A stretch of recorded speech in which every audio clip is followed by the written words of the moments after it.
Hey, everybody, welcome back to the podcast. I'm so excited today to have archaeologist, biblical scholar, and storyteller extraordinaire, Dr. Chris McKinney. Dr. Chris, thank you so much for saying yes to being on the podcast. My pleasure, Tony. Thanks for having me on.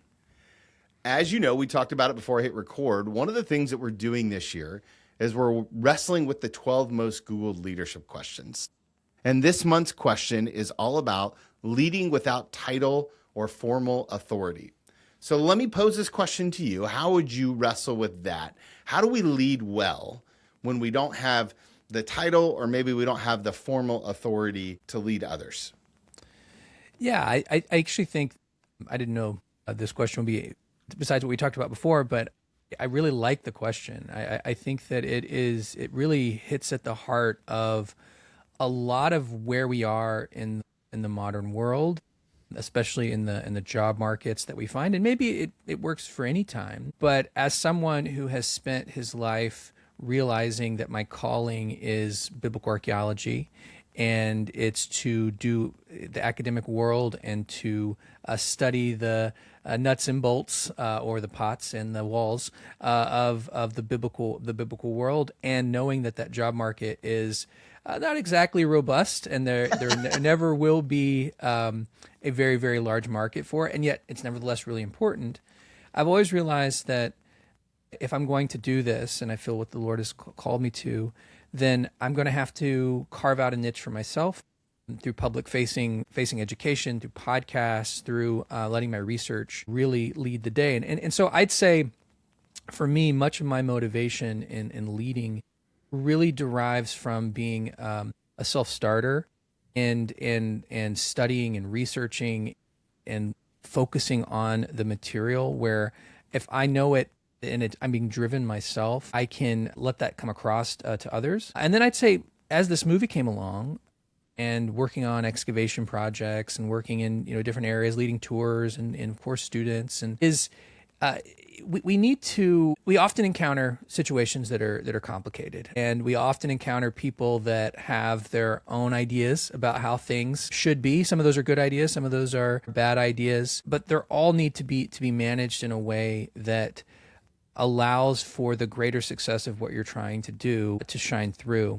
And so I think there's really no better example of that in my life than making a film, where you have literally three or four different cooks in the kitchen on what the story is going to be. You have a myriad of other things: production, movie, the food, all of those things. And I didn't do all of that, although I had a hand in almost all of it. I think if I were to boil it down to a couple of principles, I would say assuming the best about everyone, even if you have reason to assume that they have different views. And this doesn't apply to a film, but it applies to every situation. Like trying to literally follow that biblical command of being at peace with all people. And I think that there is really something to that.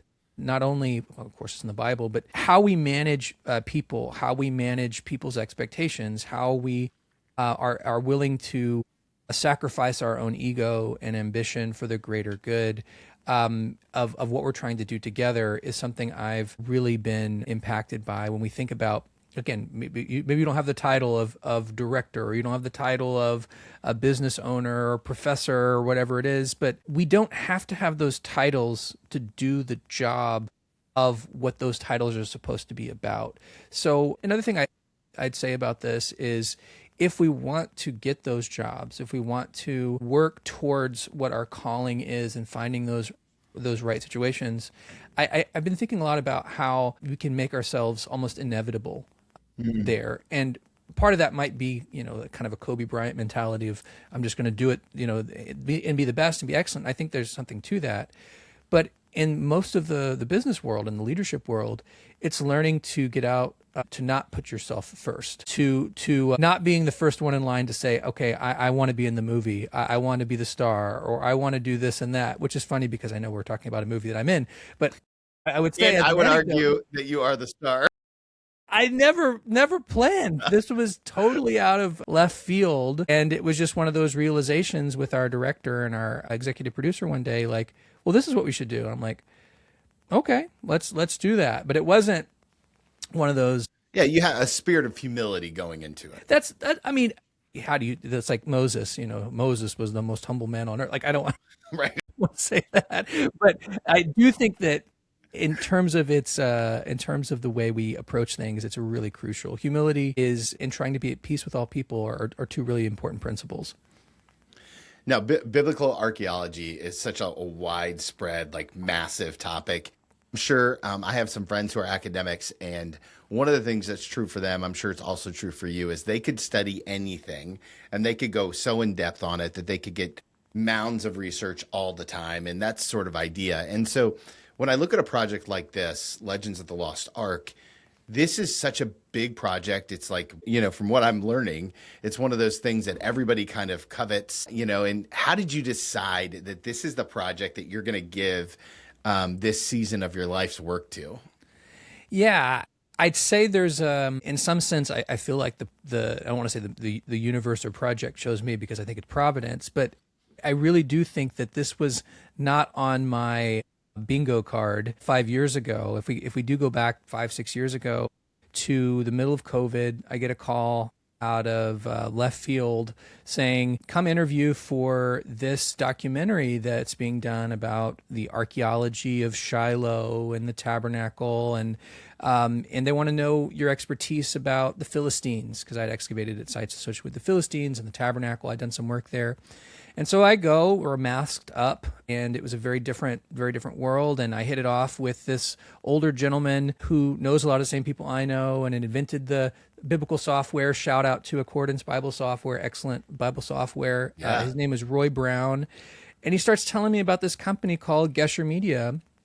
And the goal of it is to be a bridge between the world of the Bible, archaeology, textual studies, language, culture, and this lay audience, and specifically challenging or trying to deal with the challenge of biblical illiteracy, and trying to not only people don't know about the Bible or what it actually says, but they don't really know what motivates much of what the biblical text is trying to do. And both Roy and myself, as well as others that came alongside, have a deep passion for trying to illustrate just how awesome the biblical text is as both literature, but also the surrounding world that it's created in. And so that started a journey in late 2020. Working with Gesher Media over all of the COVID time and then leading up to the war in Israel, because most of the stuff we were trying to do was in Israel, and a lot of different challenges. This movie has iterations. I'll just leave it at that. But the final iteration, the one that's at least gotten to completion, is Legends of the Lost Ark. I mean, as recently as 2024, when we were talking about what this would look like, it looked very different. And over time, as we settled on our director Stephen Pettit, who did an amazing job with this film and has a lot of the biblical archaeological background himself. He went to the same school I did, Jerusalem University College, next to the old city in Jerusalem. It just sort of fell into place that I was doing all the research. I was providing the main broad strokes for what the story we were trying to do, and so as all these other things fell away, it became pretty clear that what we should be doing is focusing on the story of the Ark, and specifically these legends that no one was really talking about. And so, a lot of documentaries, a lot of stories that people tell, they're based on maybe a book, or they're based on some event that happened that's well researched all around. I think one of the unique things about this movie is the research that was going on and we're making the movie was happening as we're making the movie. And I knew kind of like where it was going, the broader frameworks, but each like level of study was like, wow, that's part of the story. And so there's still this ongoing research related to the Ark of the Covenant that I'm working on, that I'm related to not only where it is, but what is it? How does it fit in with all of these biblical aspects of the story? And so I would say if people are interested in knowing more about not only where the Ark is, but what is the Ark, there's really nothing like this film for doing it from a biblical archaeological perspective, a historical perspective, and also a perspective that's not overly critical of history or overly critical of theology, but just trying to understand like what in the world do these texts mean in their own context? Because that's ultimately what we're left with. I mean, that's where our faith comes from. That's where our theology comes from. It comes from a historical context and people interacting with the God of ancient Israel. So I don't know if I maybe got a little off the rails there with the answer, but it was Never not off the on my rails. bingo card. Let's just put it Yeah. that way. So I'm so glad you said that, because one of the things that I wanted to draw out in our dialogue today is this idea about the tension that comes from somebody who is clearly an expert in the field, and yet you're producing content that's for people who know very little, right? And I would say that I'm probably even more towards your side just a little bit, just from having a master's, and studying scripture the way I do. But the thing is that this film does such a good job of telling the dramatic narrative and then introducing the new technology with some of the ideas about ways to kind of look for, because one of the tensions in all of this, and if you see the film, which I recommend you do, you'll see is that you can't dig in a lot of places where it could reveal a lot of clues, or it could be Yeah. right there. And I have so many feelings about Yeah. all of that. So talk to me about leading in that tension of Yeah. like you're in up to your eyeballs in this stuff in a way that nobody else is, and yet you have to simplify it. You have to illustrate the drama in a way that makes it entertaining. And as an academic, I would imagine that you have certain kind of feels about that and the way that drama is told. Talk to me about that tension. Such a great observation, and I would say you've just illustrated in that question much of the difficulty in making this film. So I'd say, to answer it, I have to go back to even things I mentioned earlier with having a good team, having people that you trust, that really understand what you're saying, and maybe even if you can't quite quantify it in ways that are palatable for people, it's working with others who can take the skills that you have and put them together, understand what you're saying, and put them together in a palatable way. Again, I'll point back to our team. Roy Brown, who's the executive producer, Doug Johnson, executive producer, but especially the director and producer, Stephen Pettit and Rebecca Pettit, who, even though in the case of Stephen, he's not a PhD in biblical studies, he has some background. So he has really feet in both worlds, and is able to understand what I'm saying and then take it to an audience. And I'd say it's even more complicated than just simply saying this story is hard to grasp from an academic perspective, and in the modern world. It's also knowing what not to say. There's a million things related to the arc that I'm now getting the chance to do at Lipscomb University, where I am, with lifelong learner classes and courses entirely devoted to the arc as kind of like the ring is to the Lord of the Rings. I believe that the arc is the one thing that you could tell the whole story through with just this one object. But you can't do that in the course of 90 minutes.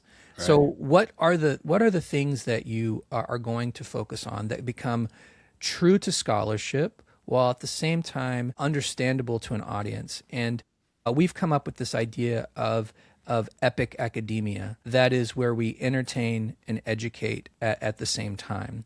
And this is what I really want in my public-facing stuff, whether it's films like Legends of the Lost Ark or Biblical World podcast, which I've done with a bunch of different co-hosts. That's what we're really trying to do. And I'd say underscoring all of this is really two things that really motivated me. One is that I felt like film is so important. It is the medium of our age. Maybe it will never be topped in terms of the way that people consume content, consume meta-narrative. And so if we're not active in that space, we're not going to be as relevant as we can with our message.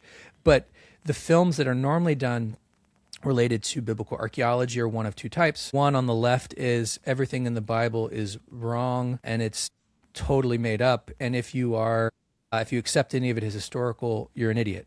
And on the right, everything in the Bible is exactly as it was the way you've read it all your life and your pastor told you, and if you are saying otherwise, you are a liberal idiot and you're wrong. And then let's just prove to our echo chamber that these and we just can kind of consume this stuff. Well, people are tired of that. People want real stuff that engages with these deeper issues. But as soon as you step into that domain, you enter into nuance, and the difficulty of nuance is that it's hard. It's hard to be nuanced, and it's hard to tell a truer story. The other part about this that I think is really relevant, because we do have a number of very newer and important people in the biblical academic world and social media and things like this. But a part that was important to me is this element of enchantment, this element of supernatural, this element of it's okay that people really want to know what happened to the ark. It's okay that the Graham Hancocks of the world on Joe Rogan and wherever else, we have all of these things out there, and the answers that we're giving them are either we believe something that's totally conspiracy theory and built on a total foundation, or we're just rejecting it all out of hand. My approach would be to say that the enchantment that people are looking for, this underlying idea, which we could also call supernatural, is the thing that's most missing in our society. And the answers to it are not to explain it all away scientifically. They're to delve into the past, into the history, to use old science to new science to deal with old questions, but allow for the possibility that there is this enchantment in the world, and to delve into it is what we are, first of all, going to do, because we are people made in the image of God who want to have that meta-narrative.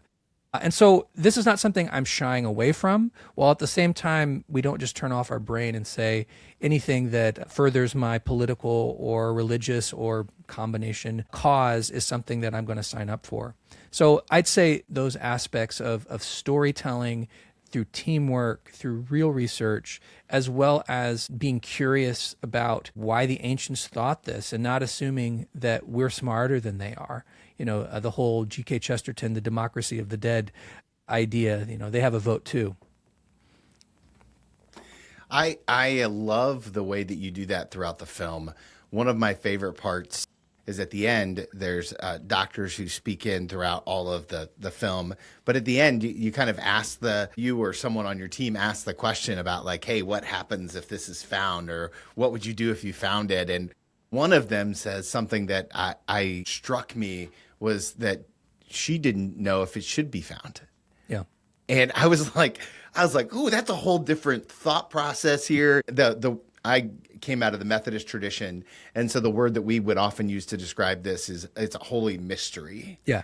And I think that that's kind of what you're leaning into on that. Was it important to kind of end the film in that place of like, well, like with those questions, those thoughts, that kind of revelatory, like we just spent 89 minutes talking about the idea of finding it. And then now we're like, but should we? Talk to me about that. Well, I mean, in terms of the different scholars with their different views, and I would say if you're in theaters watching this, well, first of all, thank you, and go see it. But there's also a post-credit scene that is worth checking out that deals with some of these ideas. But to your question, I would say that especially biblical, like if we think of the legends. Each of the legends that we have are in some sense prophetic. They are apocalyptic, and apocalypse means a revealing, whether it's the legend of the rock, the legend of the tomb, or the legend of the mount, all of which deals with Jeremiah hiding the ark in different locations. They all agree Jeremiah hides it, and they all agree that it will be revealed at the end, at a restoration of all things. And so if we think about the motivating factor behind hiding it, it goes back to the earliest moments of cherubim in the biblical story in the Garden of Eden, God's presence coming among Israel in Sinai in the tabernacle, the Temple of Solomon where the cloud returns.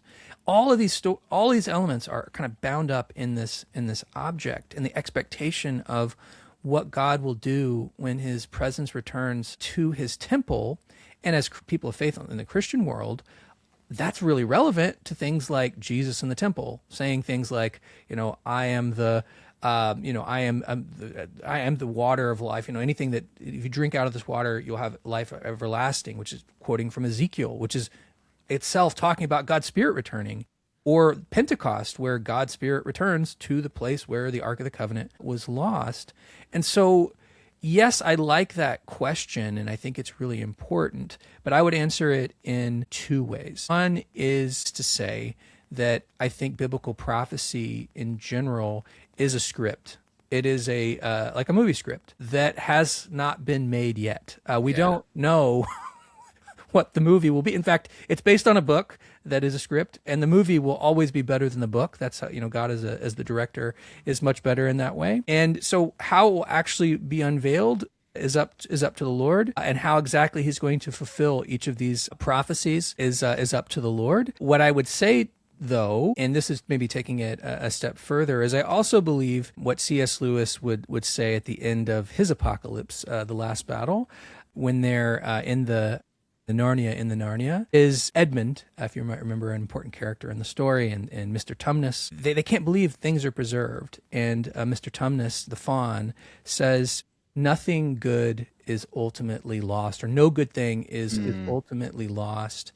And if we believe that, and I do, because God makes all things new, as he does in the book of Revelation, but making things new is a river through Eden and a throne in that Eden where the image bearers come back, as Revelation 21 says, then I definitely think that making things new is not starting over from scratch. It's turning things that he's redeemed into something. And I think that the story of the ark, from its inception, which I would point all the way back to the Garden of Eden, to its future, all go with that idea. And I would say, yes, there's a focus on what do these different legends mean? But if we miss the fact that it becomes the focal point of what people's hopes and expectations are about God's presence returning among his people, and about his law being outpoured into their hearts and affecting the way that they live, we are just missing the whole point, which is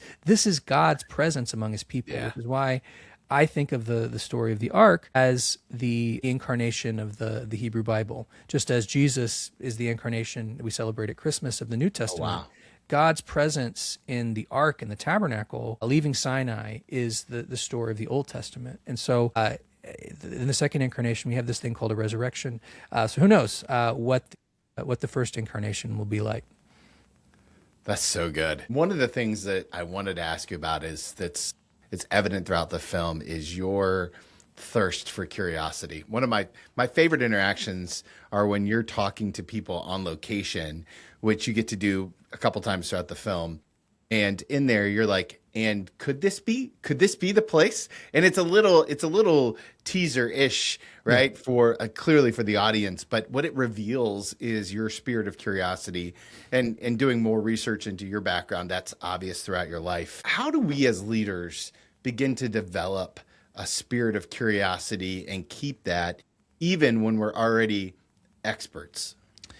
I think you're the nail right on the head. I think if you were to think of this film as like it's about the ark, of course, but how are we approaching this question? It is entirely about curiosity. It is trying to answer questions that are hard to answer, and not doing so with the agenda that we need to get from point A to point B for our political base or our theological base. And we're also not starting from the point of it has to be this or it has to be that. I'd say this is the fundamental reason why I think biblical archaeology and scholarship in general is so fascinating, is because there are these texts that are 3,000 years old, 2,000 years old, that we've continued to look at over and over again through time and interpret in different ways, and all that's actually really important.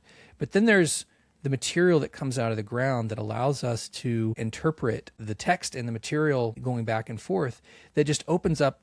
If you're not curious, you're just going to end up writing exactly what you already think.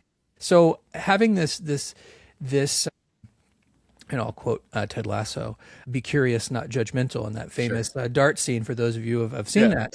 I've said many times in the making of this film that I think that that concept of curiosity is at the root of what this film has to be all about. And because I really believe that one of the big antidotes for our culture where it's at right now is this lack of curiosity. We have to become more curious. We have to be less judgmental. We have to assume the best of others and not assume that they have these particular political or theological points, and therefore I'm to unfriend them or not follow them on Twitter or whatever it is. And so it's like, what are we doing? Like, why are we doing this? And with regards to something like this, everyone's talking about all these things about theology and things along those lines. And here's this story about where literally the Ten Commandments were kept in, and which no one really knows about what actually happened to the thing and why it matters. So that's really the modus operandi that we tried to operate in is curiosity. What's going on with these stories? Why? And anytime we tried to make the story fit into what we're trying to do, we're missing out on the perspectives of the past and how it can be relevant to us today. If you were sitting across from a young academic, perhaps, or even just a young leader, and they're like, I'm just not naturally curious. Like I'm driven. I already have an opinion about how this should go.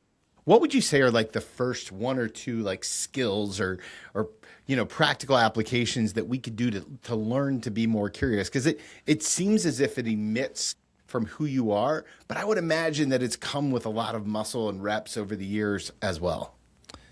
Such a great question. I'd say the more like it's just historically, if we think of philosophers, if we think of Marcus Aurelius or not the one in Gladiator, but if we think of people that were brilliant minds, none of them say, I know everything. I have it all figured out. There's one commonality. It's curiosity, and it's a humility of the fact of how little we actually know. And so anyone who thinks they have it figured out, I don't know really what to tell you other than you're reading the wrong books. Pick up Chesterton. Here's a guy who knew a lot, wrote more than I've read in his life, and influenced people like C.S. Lewis, J.R.R. Tolkien, if you've ever heard of those people before. And at the fundamental thing is this curiosity and this humility. And so I don't think it's something that just emits out of you, like you said. It's something that it's educational, but it's also foundational. It's foundational to the way that we approach the world. And if we don't have more people who do that, who are intellectually curious, open to other views, not because just everything is open, there is truth, but open to not knowing and having all the answers, then we're going to continue to face the same challenges, whether it's in politics or in the church that we've come to, where it seems like, well, this other guy over here's got all the answers. Let's listen to him. It's usually him, and we'll just follow what he says. Where any person can question them and they don't have a good answer, because in some cases there isn't a good answer. But realizing that it's usually much more complicated, but also much more interesting than you realize in these different situations. But I'd say it really starts with reading people who are way smarter than me, who end up saying, yeah, we still don't know about these things, and had the wisdom and the ability to write those down. So I would say good book, G.K. Chesterton, Everlasting Man, amazing book on philosophy, but also just in terms of leadership and how we think about things and who we are, is a great place to start. That's so good. I'm making notes, so I'm writing as fast as I can.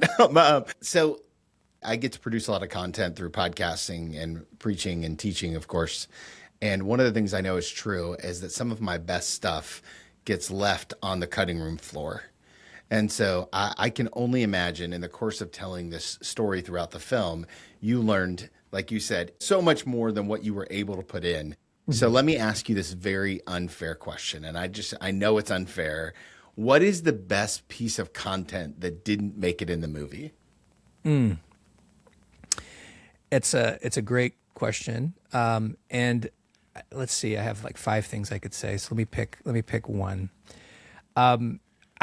I think that I'll give you umbrella, and then I'll give you Love one it. piece. Let's get, Let's put an get umbrella. nerdy. Feel free. I love it. Umbrella idea is how the New Testament also sees the Ark of the Covenant as being really, really significant. And we could point, I'll point, some broader things.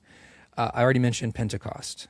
Pentecost is unintelligible without Ezekiel 8 through 11, the wheel within the wheel in Ezekiel 1, or God's Spirit prophesied to return in Ezekiel 43. The same vision Ezekiel has is he sees a vision of God's Spirit returning, and Jesus saying, "On the Mount of Olives, wait for my Spirit; it's going to return a few days from now." The Ark appears in the book of Hebrews. One of my first real interests in thinking about Platonic thought and how we see it in connection with biblical understandings. So the classical world meeting Athens and Jerusalem is in the book of Hebrews, where Jesus goes into the real place, the real throne where God's presence is, which is the whole pattern that Moses sees in Exodus. Revelation 11, verse 19, at the end of the seven trumpets, heaven is revealed, an apocalypse, and what do we see? The Ark of his covenant is there, indicating that even if we never find the real one, that one's still there, and it was the one we've been looking for and we really like, and it was always a copy anyway. So those are some broader things. And there's more. I mean, Paul, in Romans 3, when he talks about the propitiation, it's the word we have in the Septuagint for the mercy seat. So Paul, John, Luke, John the Revelator, all of them see the Ark of the Covenant as either an incredibly important detail.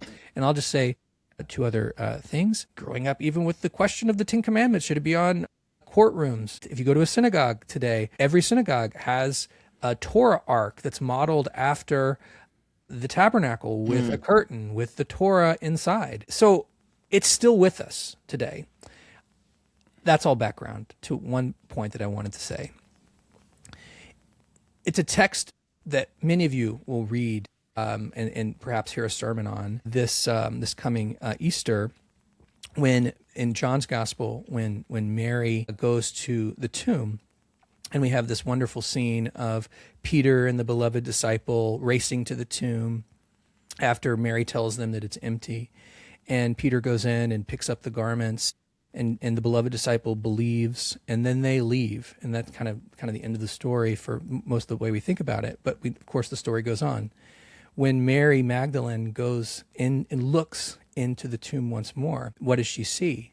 She sees an angel lying at the foot and an angel at the head. Well, what do you two winged creatures on a flat surface? Why would that detail be there? Why do we have those details about where they are? And I'm not the first, although I came to it independently, to suggest that what Mary Magdalene, the first disciple of the resurrection, is seeing is a manifestation of the cherubim on God's throne, which connects with Ezekiel chapter 1, these winged creatures, which we have in Revelation, of course, and the four living creatures. And so she sees this vision of the angels, and of course she turns around and meets the gardener, who turns out to be the person who has the right to seat on the very throne of God. It's just this hidden detail that's hiding in plain sight, that once you start to see how the New Testament is thoroughly embedded with these concepts of the Old Testament, that I think is just an incredible detail. And so people ask me, well, what's the main takeaway? I'm like, well, that's a takeaway. I mean, that's a text we've been reading all our lives and maybe singing songs about. It's well, the ark's right there in this concept, and then it has implications. Well, if Mary's the one who sees this vision, very fascinating to see the implications of how this Spirit is going to go to others. And of course, next chapter, Jesus breathes on the disciples, they receive the Spirit. So it's stuff like that I'm continuing to work on, to write up, as I'm working on the Chronicles of the Ark, as I'm trying to just show how it's embedded in so many of these. Dude, that's so good. That's so good. You just blew my brain right there. I love that. That's so good. Are you going to write a book about this? Will this eventually Well, become? so we have a book that is coming out. It's being printed right now. It's called Legends of the Lost Ark. It goes directly with the film. It covers all the things we talk about in the film, but also kind of the surrounding story of the ark. It's meant to be for a lay audience. I wrote it together with Roy Brown. I'm also, though, working on a series of books that I'm in talks with publishers on that deal with all of these different kinds of aspects, including, the ark as a story, a literary device, and how it compares Yeah. to other stories, like I talked about with the Lord of the Rings, and definitely that concept that I just described of seeing the ark and the vision that Mary sees of these two angels is a part of that. When you get it published, will you come back on the podcast? Of course. Okay, good, good. I want to read it desperately. I'm in now. Like I kind of like I mean, obviously I love scripture anyway, so got kind of sucked in. The bold ones are what we call my community here, and they love to pray. As this movie enters in the world, what is the prayer that's associated with it? Yeah. I'd say that my prayer would be to realize that the story of the Bible is immensely, it's not just the place we go to for theology and doctrine. It is the place, as Paul said, that was written for us. 1 Corinthians 10, he says these things were written for you. And he's talking about the Israelites in the Exodus, and that we might not sin as they did. And he even says, like, we were there, right? This is our story.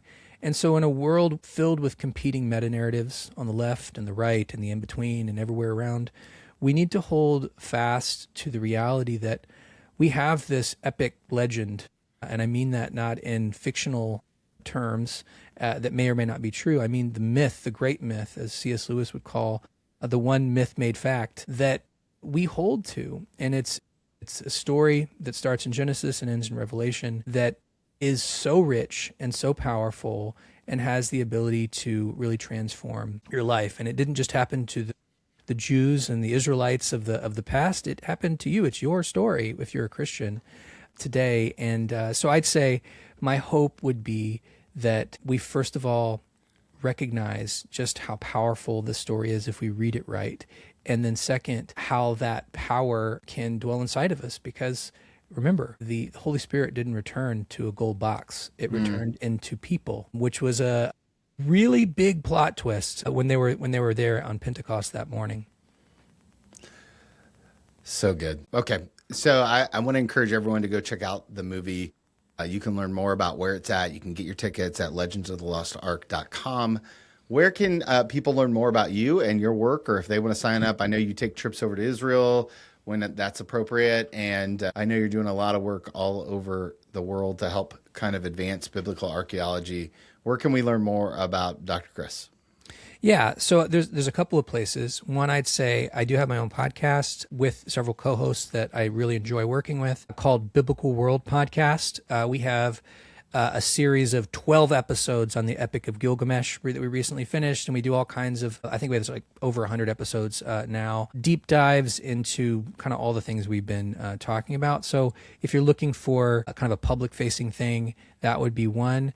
The second thing I'd say is just this last fall, I started teaching here at Lipscomb University. We have one of the leading centers, maybe the only, in North America for biblical archaeology in an evangelical Christian context here in Nashville, Tennessee, where we have a minor, an MA in biblical archaeology, a PhD in biblical archaeology, or related. We have projects at Egypt, the great temple of Karnak. We have two new projects starting this summer. Ashdod, where the ark was, with Dagon, the Philistine city. And we have another project that I'm helping to lead, Bethsaida, home of Simon Peter and Andrew and Philip and maybe a few others. You may have heard of them. Right on the Sea of Galilee. And so that's the next step that I'm really interested in. New Testament, and see how the New Testament and Old Testament relate. So I would say follow us at the Lanier Center for Archaeology if you're interested in studying biblical archaeology. This is a great place to do so. So good. Okay, last question I'm asking people this year. It's about leadership and about the greatest leader that's impacted you. So I'd love to hear, who is the person that you met flesh to flesh, no Jesus answers here, but that you would say is the greatest leader that's had the biggest impact on your life? Yeah, I could answer this a couple of different ways. I mean, I've had great profs, Israelis, Americans that have had such an impact on me. Of course, my dad, my mom, and that I can't imagine my life without them. My wife as well. We've been dating since we were 15 years old and having our 20-year anniversary. So we there's so many I could say, but I would say if I were to boil my experience down to one person and their impact, it would have to be my granddad. My granddad, who was a preaching farmer and was radically saved at the age of a pastor. The church that I attended for much of my life, and also co-pastored for a time with him, which was a great experience before moving on to Nashville. I remember those moments of him being so invested in not only the biblical text, but history, and being such an amazing storyteller and sharing that with me and having this awesome connection with him. And then having the ability to, thanks to him, go to Israel and study on a church tour when I was a teenager, and then also helping to get to go to Israel when I was in college and studying in Israel, really supporting what I saw and he saw as a calling upon my life.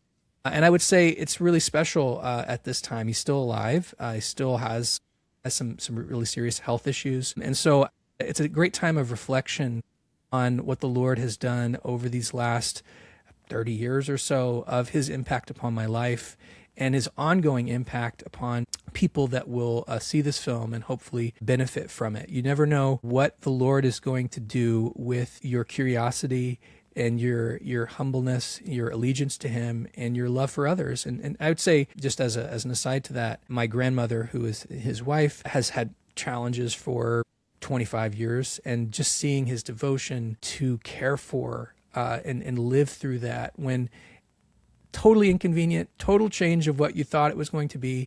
And I just know that over the course of the rest of my life, not only, St. Francis of Assisi taught me many things with words, but also teaching with his life. St. Francis of Assisi, I'll give the quote, preach the gospel at all times, and if necessary, use words. And for my granddad, he did both of those things over the course of my life. Amen. Amen. Dr. Chris, thank you so much for taking the time today. Thank you for being so generous. And thank you for your work that you do to build the kingdom. It's important work, and it's good. So thank you so much. And I can't wait to have you back on to talk about your book. Thanks, Tony. Appreciate it.